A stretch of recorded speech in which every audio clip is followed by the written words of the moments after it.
1996ஆம் ஆண்டு கலைஞர் அவர்கள் சட்டமன்றத்தில் சொன்னார், காவல்துறையின் ஈரல் முக்கால்வாசி அழுகிவிட்டது என்று சொன்னார். ஆனால் இப்போ ஈரல் மட்டும் இல்லை, காவல்துறையின் இதயமும் மூளையும் முற்றிலும் அழுகிவிட்டது.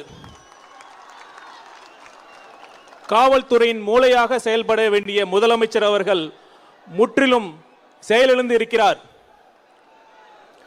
ஒரு எஃப்ஐஆர் கூட போடாம ஒரு இளைஞனை போலீஸ் ஸ்டேஷன் இல்லை வேற இடத்துல கடத்தி கொண்டு போய் அங்க அடிச்சே கொண்டிருக்கிறார்கள் என்றால் அந்த காவல்துறையினருக்கும் கூலிப்படைக்கும் என்ன வித்தியாசம்?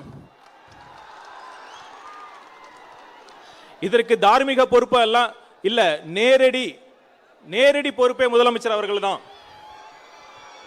அதனால்தான் முதலமைச்சர் அவர்கள் பதவி விலக வேண்டும் என்று நாங்கள் வலியுறுத்துகிறோம். ஆனால் இன்னும் 8 மாதம் தான் இருக்கு, நீங்க அதை பண்ண மாட்டீங்கன்னு தெரியும். ஏன்னா உங்களுக்கு ஆட்சி தான் முக்கியம். குறைந்தபட்சம் இதையாவது செய்யுங்கள். உங்கள் வசம் இருக்கும் உள்துறை மற்றும் காவல்துறை, இந்த 2 துறையையாவது உங்கள் அமைச்சரவையில் வேறு ஒருக்காவது கொடுத்து செல்லுங்கள்.